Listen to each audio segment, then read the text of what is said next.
కూటమి ఏర్పడి ప్రభుత్వం ఏర్పడి సంవత్సర కాలం అయ్యి ఎంతో ఆనందంగా ప్రజలందరూ ఉంటే జగన్మోహన్ రెడ్డి మరి ఆ రోజు నిజంగా జగన్మోహన్ రెడ్డికి కూడా ఆ విధంగానే ఈ రాష్ట్ర ప్రజలు మహిళలే, ముఖ్యంగా మహిళలే అధికారాన్ని ఇచ్చి అధికార పీఠం మీద కూర్చోబెడితే ఈ రాష్ట్రాన్ని సర్వనాశనం చేసి ఒక రాజధాని కూడా లేకుండా చేసి నాశనం చేశాడు.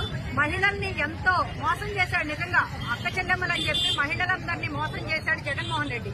మరి ఆ మోసంతోనే జగన్మోహన్ రెడ్డికి మరి 11 సీట్లు ఇచ్చి 151 సీట్లు ఇచ్చిన ఈ మహిళలే 11 సీట్లు ఇచ్చి నువ్వు ఇక చాలు దేవుడా అని పక్కన కూర్చోబెడితే ఈ రోజు ఈ ఎన్డీఏ కూటమి విజయాన్ని, ఈ ఎన్డీఏ కూటమి చేస్తున్న అభివృద్ధి కానీ, ఈ రాష్ట్రానికి వచ్చే కంపెనీలు కానీ, మహిళలకు చేసే మంచి పనులు కానీ చూసి తట్టుకోలేక మరి అదేవిధంగా మరి అమరావతిని మళ్లీ పునఃప్రారంభించి ఎంతో అభివృద్ధి పనులు జరుగుతూ ఉంటుంటే వాటిని చూసి తట్టుకోలేక జగన్మోహన్ రెడ్డి మరి ఆ సాక్షి ఛానల్లో మహిళల గురించి వేశ్యలు, మరి నిజంగా అమరావతి పరిసర ప్రాంత ప్రజలందరూ వేశ్యలు అంటున్నారు.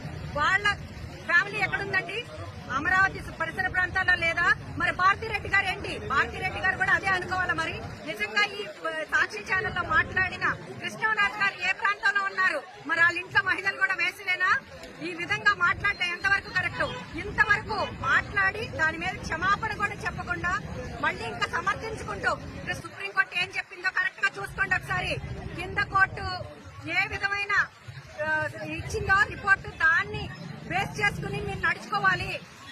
మీరు డిబేట్ లో పాల్గొనేటప్పుడు ఒళ్ళు జాగ్రత్త పెట్టుకుని ఉండాలి అని చెప్పింది. కానీ మీ ఇష్టం వచ్చినట్టు మరి జగన్మోహన్ రెడ్డి గారు ఇష్టం వచ్చినట్టు ఇంకా కూడా బుద్ధి రాకుండా మరి 11 సీట్లు ఇచ్చి కూర్చోబెట్టి ప్రతిపక్ష హోదా కూడా లేకుండా చేసినా కూడా బుద్ధి లేకుండా, అవును ఆయన ఇంట్లో మహిళలకి వాళ్ళ అమ్మ చెల్లెళ్ళకే గౌరవం ఇవ్వని మనిషి మరి రాష్ట్రంలో మహిళలకు ఏ విధంగా గౌరవిస్తామని మేము అనుకోము. ఖచ్చితంగా జగన్మోహన్ రెడ్డి గారు, భారతిరెడ్డి గారు దీని మీద ఆంధ్ర రాష్ట్ర మహిళలందరికీ క్షమాపణ చెప్పాలి మీడియా ముఖంగా. మేము ఖచ్చితంగా ఇది గట్టిగా కోరుకుంటున్నాం. లేకపోతే మాత్రం క్షమించేది లేదని చెప్తూ సెలవు తీసుకుంటాం.